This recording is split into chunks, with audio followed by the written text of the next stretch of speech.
Запознайте се с Ради. Едно момче, което се учи да плува. Ти всеки ден обичам да плувам. Обикновена момчешка мечта. А дори не можете да си представите колко е голямо. За Ради, който е роден без крачета и днес гледат в дом за изоставени деца с увреждания. Това е щастливият му ден, както и на другите деца около него. Да не го разваляме със съжаление. А тази история се случва в Пловдивския басейн Младост и е за силата на невидимите неща.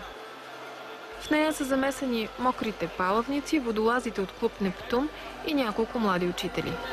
Странна връзка, но само на пръв поглед. Всъщност се нарича приятелство, непредубеденост и истински шанс за децата от безнадежния списък за осиновяване.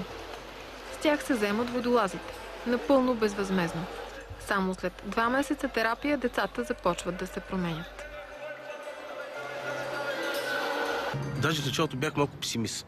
Викам, ще видим много зор с тези деца, но сказа, че въобще не е така. На мен най-много ми харесва това, наистина, че те постигнаха огромен напредък. В началото по-голямата част от тях не искаха, изпитваха страх да се пуснат от самия парапет на плувния басейн, а в момента вече почти не изпитват необходимост да се държат за парапета, изцяло сами плуват. Някои започнаха дори без пояса да се справят.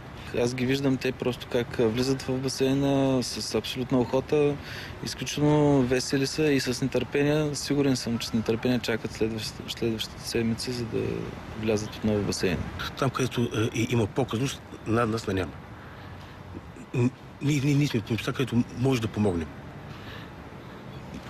Целта не е само да помогнем и нищо повече. Няма смисъл да покажа, че съм направил нещо важно. Важно е да го направиш. Важно е някой да го оцени. Сега оценяват ги. Смеят се, радват се във водата. Какво повече? Не ти трябва повече. Ето това са част от водолазите на клуб Нептун. Гмуркат се за удоволствие къде ли не по света. Понякога ги викат за аварийно-спасителни операции. Случвало се е да помагат и на МВР. В реалния си живот те имат съвсем различни професии. Николай е стоматолог, Крикор дознател в МВР, а Божидар механик. Обединява на любовта към морето и водата. Свободата във водата. Нещо, което не може да се описва.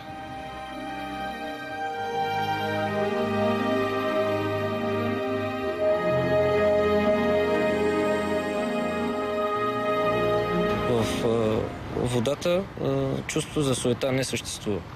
Там изцяло нещата са на приятелска основа и трябва да знаеш винаги, че можеш да разчиташ на партньора си. Но това правило водолазите очевидно прилагат при много житейски ситуации. Помагат си, когато трябва. Така са приели и каузата за изоставаните деца с увреждания. Но биха помогнали и на всяко друго. С приемане, не като съжаление. Казват, че по-силната думичка от аз е ние и важи за целия живот, не само под водата. А до басейна чакат младите учители. След като часът по плуване свърши, те трябва бързо да подсушат и облекат децата. След това ще си поговорим. Човек или го носи в себе си, или го има, или не. Не всеки може да работи с такива деца и наистина се изисква да ги обичаш много. Може би самото общество все още не приема не само децата, и хората с увреждания. Все пак дълго време домовете, които са били за хора с такива проблеми, не само за деца, са били целенасочено създавани в малки населени места, които да бъдат скрити един вид от обществото, и може би все още не е преодоляно това чувство, че знае се, че има такива хора някъде, но не се приемат като част от обществото.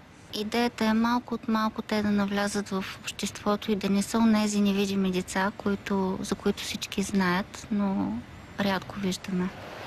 Тези млади учители са всъщност невидими като своите деца. Защото докато разказват, че всеки ден се сблъскват с неприемане, съжаление и страх, учтиво премълчават за лицемерието. И това колко пъти са оставали сами. Грижите за тези деца са същите, каквито и за нормалните деца. Ние не трябва да ги различаваме. Там е проблема, може би, на обществото и на хората и на държавата като цяло.